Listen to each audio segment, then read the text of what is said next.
আজকে আমরা কি ভয়ানক বিপদে পড়তে পড়তে বেঁচে গেলাম, আপনাদের সাথে সেই বিষয়টা শেয়ার করতে যাচ্ছি। দেখেন আপনারা কি ধরনের ভয়ানক একটি বৃষ্টি শুরু হয়েছে। তো আজকে সেই বিষয়টি আপনাদের সাথে শেয়ার করব। আশা করি আপনারা ভিডিওটি দেখবেন। ঈদের ছুটি কাটিয়ে বাড়ি থেকে আসার পথে কি এক ভয়ানক বৃষ্টি শুরু হয়েছিল তা বলার বাহিরে।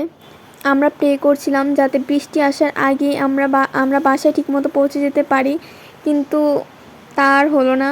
টেনশন তো বাড়তেই লাগলো, কারণ বৃষ্টি অলরেডি শুরু হয়ে গিয়েছিল। আর শুধু বৃষ্টি নয়, শিলাবৃষ্টিও পড়ছিল। তার থেকেও বেশি বড় কথা হচ্ছে এখানে এত জোরে বাতাস বইছিল তার বলার বাহিরে। এটা বলে বোঝানো সম্ভব না। আশেপাশে তো গাছের ডাল ভেঙেও পড়ছিল।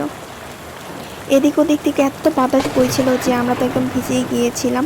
আর এত জোরে জোরে বাজ পড়ছিল, আমি তো প্রচুর ভয় পেয়ে গিয়েছিলাম।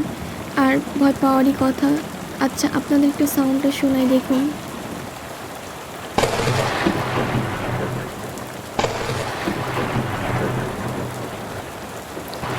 গাড়িতে থাকা সবাই প্রে করছিল যাতে বৃষ্টিটা কমে যায়, কিন্তু বৃষ্টি তো কমার নামই নেই। টানা 2 ঘন্টা যাবত লাগাতার বৃষ্টি পড়ছে, বাজ পড়ছে। সবাই একটু ভয় পেয়ে গিয়েছিল। এদিক দিয়ে রাস্তার মধ্যেও হাঁটুর সমান পানি বেজে গিয়েছিল। তো সবাই একটু টেনশনে পড়ে গিয়েছিল যে কে কীভাবে বাসায় যাবে। তো আমরা এদিক দিয়ে শিল কালেক্ট করতেছিলাম।